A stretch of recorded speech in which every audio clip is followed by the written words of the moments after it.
La gloriosa Asunción de María Santísima. En la noche de la sepultura sucedió la Asunción de la Virgen al cielo con su cuerpo. He visto a varios apóstoles y mujeres esa noche rezando ante la gruta, o mejor dicho, en el jardincito delantero.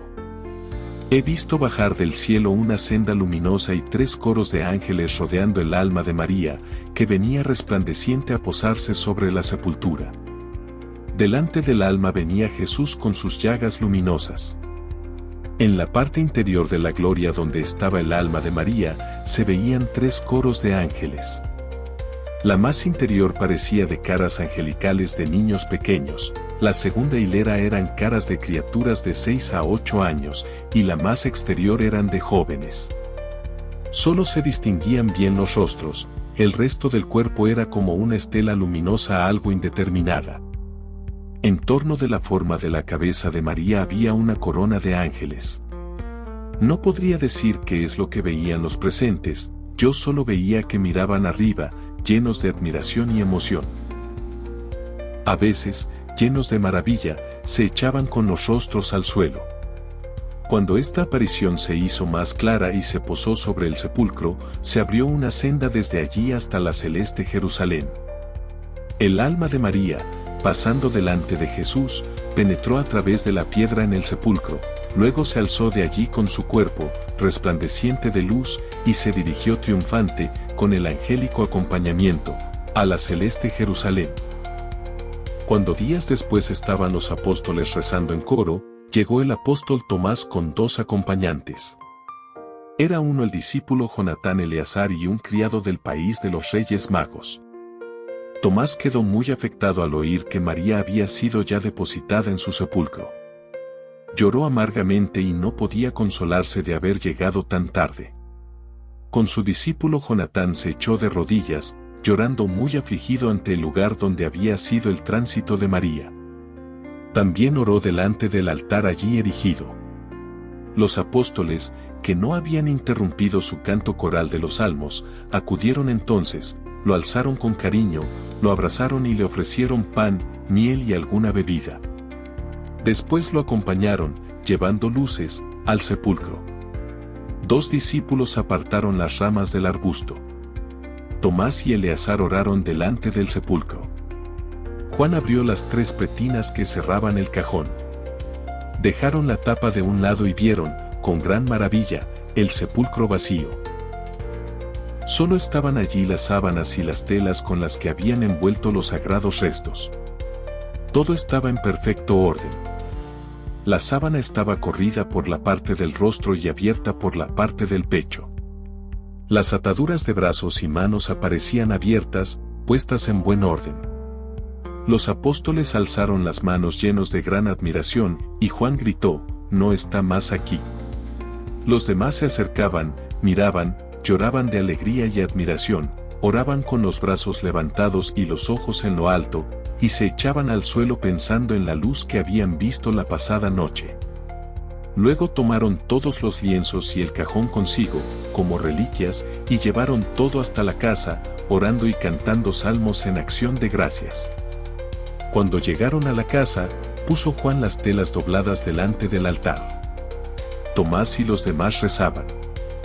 Pedro se apartó un tanto, preparándose para los misterios. Luego lo vi celebrar la misa delante del crucifijo de María, y a los demás apóstoles detrás de él, en orden, orando y cantando. Las mujeres estaban junto a la puerta y cerca del hogar. El criado de Tomás tiene aspecto de extranjero, ojos pequeños, los huesos de las mejillas alzados, frente y nariz hundidas y color moreno. Ya estaba bautizado y era sencillo en su modo de ser, muy rendido y humilde. Hacía todo lo que se le ordenaba, quedaba de pie o se sentaba conforme le decían, volvía los ojos a donde se le indicaba, iba y venía según le mandaban, y a todos sonreía. Cuando vio que Tomás lloraba, lloró también él. Fue inseparable compañero y ayuda de Tomás, y lo he visto alzar piedras muy grandes cuando Tomás edificaba alguna capilla.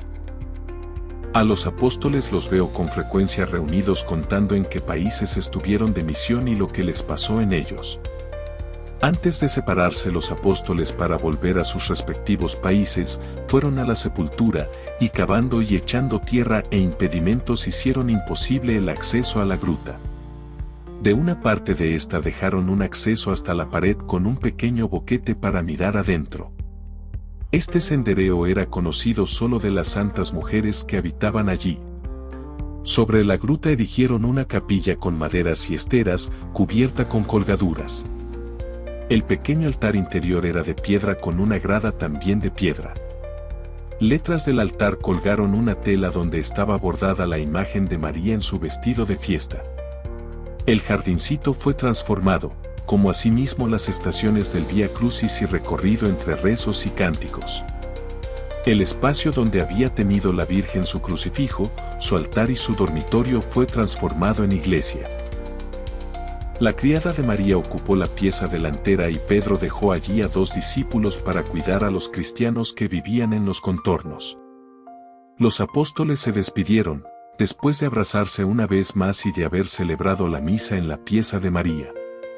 Algunos volvieron más tarde, según la ocasión, a este lugar para rezar.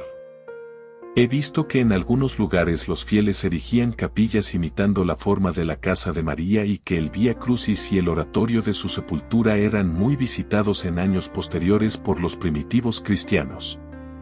Tuve una visión referente a la devoción a María en los tiempos primitivos. Una mujer de las cercanías de Efeso tenía gran devoción a la Virgen y habiendo visitado su casa y visto el altar, mandó hacer uno semejante en su casa, el cual lo cubría con un tapiz de muy subido precio. Años después la mujer empobreció y tuvo que vender parte de sus posesiones. Llegó su necesidad al punto de verse obligada a vender el hermoso lienzo del altar de María, y lo hizo a una mujer cristiana casada. Cuando llegó la fiesta de la Asunción se conturbó mucho por no tener aquel hermoso lienzo con que adornar el altar de la Virgen. Con esta aflicción se determinó ver a la mujer que le había comprado el lienzo, pidiéndole se lo prestara, solo por el día, para adornar el altar de María. Esta mujer, que había tenido 2 criaturas gemelas, no quiso acceder a su petición, y el marido llegó a decir: María está muerta y no necesita esta prenda, en cambio mi mujer, que la ha comprado, la necesita. La piadosa mujer se alejó muy contristada y expuso su pena a la Virgen. Esa misma noche vi lo que pasó en casa de aquella familia. Se les apareció la Virgen, con rostro airado, y les dijo que en castigo de su dureza para con la pobre mujer, morirían sus 2 hijos gemelos y ellos se verían reducidos a mayor miseria que la de la pobre mujer. Los 2 despertaron con cierto temor, aunque lo tuvieron por un simple sueño al principio. Pero grande fue su espanto cuando encontraron a sus 2 hijos muertos. Recién entonces reconocieron su grave culpa, y el hombre fue con mucha humildad a presentar a la mujer pobre la tela pedida para la fiesta de María, y así obtuvieron que no se realizara la otra parte del castigo con que se les había amenazado. En la casa solo queda Juan Evangelista. Los otros han partido. Vi a Juan, en cumplimiento de la orden de la Virgen Santísima, repartiendo la ropa que había dejado la Virgen a la criada y a otra mujer que venía con frecuencia a ayudar en los quehaceres de la casa. En el armario se encontraron algunos objetos procedentes de los 3 Reyes Magos. Vi 2 largas vestiduras blancas, varios velos, colchas y algunas alfombras. Vi también aquel vestido listado que María había llevado en las bodas de Caná y que se ponía cuando hacía el Vía Crucis. De este vestido poseo un trocito. Algo de ello fue a la iglesia. Así se pudo hacer un adorno sacerdotal para la iglesia de Betesda con el hermoso velo nupcial de color celeste, bordado de oro y sembrado de rosas. En Roma quedan todavía reliquias de esta prenda. Yo las veo allí, pero ignoro si alguien conoce estas reliquias. María llevó estas prendas en la época de sus esponsales y nunca más después. Todas estas cosas se hacían silenciosamente. Todo procedía bien y en secreto, pues no había aún esa agitación, esa inquietud tan propia de nuestros tiempos. La persecución no había llegado a desarrollar la red de espionaje y todo se hallaba aún en paz en torno de la comunidad cristiana.